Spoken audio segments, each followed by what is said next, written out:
One of the things the Adjustment Bureau suggests is that feelings trump reason when it comes to making decisions. Is that true? Is it biblical? No, probably not. That's not to say that feelings are a bad thing. I think God gave us feelings, and there are reasons for that.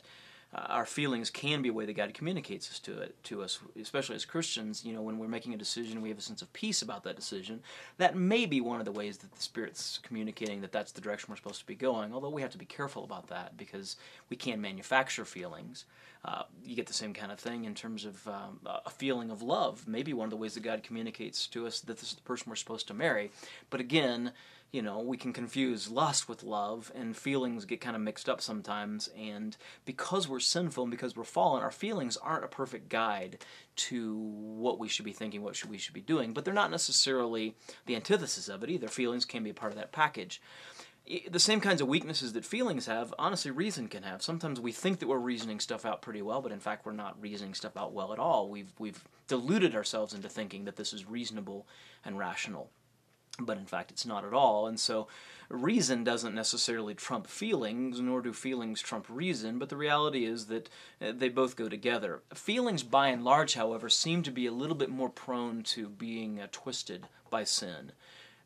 And it's partly because what we feel is an individual thing, whereas reasoning can be more of a communal sort of a thing. And so, you know, I can say to somebody, I feel this, and that person can't feel the same way, so there's no way to adjudicate the validity of it.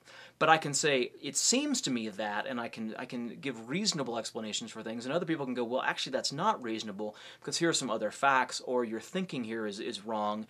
And so there's a more of a community aspect to the notion of reason, which makes reason a bit more powerful, or a little bit less susceptible to sinful perversion than feelings. And so we often have this idea that within the hierarchy of decision making, the feelings are kind of the train. They're the caboose. I'm sorry, not the train, but they're caboose to the train.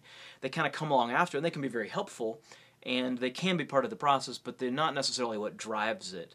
Our understanding of who God is and our prayerful attempt to seek His will is what drives it.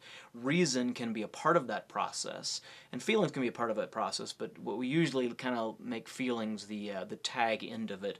Rather than deciding what to do based entirely on feelings, reason tends to have a bit more of a significant role in the process of reason making, simply because of how easily our feelings can be affected by things like that I'm hungry or tired, or how deeply they can be affected by our sinful desires.